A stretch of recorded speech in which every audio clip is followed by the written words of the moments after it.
ఎలాంటి సిచ్యువేషన్ అయినా ఎలాంటి ఎమోషన్ లో అయినా మిడిల్ క్లాస్ వాడి జీవితం అంటేనే గొడ్డు చాకరీతో సమానం అయిపోయిందిరా. మన భుజం మీద చెయ్యేసి పర్లేదురా మనం చూసుకుందాం అనేవాడే అసలు.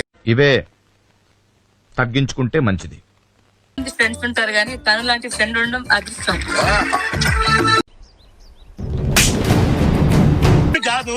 బెస్ట్ ఫ్రెండ్ మా రాకేష్ లో గొప్పతనం ఏంటంటే అన్ని వాయిస్ అతడు రోజు సొసైటీలో ఉన్న ప్రాబ్లమ్స్ గురించి ఆలోచిస్తుంటే నాకు అన్ని వాయిస్ అతడు ఏది పర్ఫెక్ట్ ఇచ్చేయండి.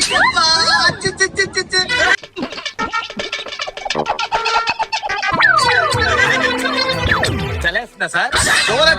పెళ్లి చూపులేరా ఆయన ఇట్లాంటి వాళ్ళని పెళ్లి ఒకసారి ఒరే నంటాను పర్లేదు అను. ఇవే తగ్గించుకుంటే మంచిది. నిజంగా ఈవిడ చూస్తే మా ఆవిడ గుర్తొస్తుంది.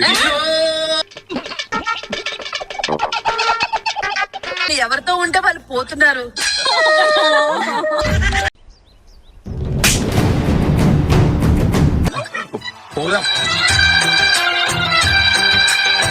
సిగ్గుసారం ఉందా? నేను మాట్లాడుతుంది నువ్వు ఇచ్చారు ఎలిమినేట్ అయిపోతున్నారు. మన ఇద్దరు ఫ్రెండ్షిప్ చేద్దామా? ఇవే తగ్గించుకుంటే మంచిది. చేసుకుంటే వస్తుంది భార్య, నేనే మీ ఆర్య. అప్పుడప్పుడు నేను ఎందుకు పుట్టినానా అనిపిస్తుంది సార్. తనుజ ఆశిక నా ఫ్రెండ్షిప్ కోసం కొట్టుకుంటారు ఎవ్రీడే. గుడి దగ్గర చెవులో పువ్వులు. సిగ్గుసారం ఉందా? నేను మాట్లాడుతుంది నువ్వు గుడి దగ్గర చెవులో పువ్వులు పెట్టుకుని చాలా మంది ఉంటారు, వాళ్ళకి చెప్పుకో. పాలం కన్నా విలువైన నీ సోపతి నా సొంతమే. అలాగా వాయిస్ రాత్రంతా నేను నా వైస్ ప్రెసిడెంట్ నా మళ్ళీ ఆడుందో నేను ఎతుకుతానా. బంగారంతో నాకైనా ఎమోషనల్ బాండ్ నాకు ఇంకెవరితో అవ్వదు.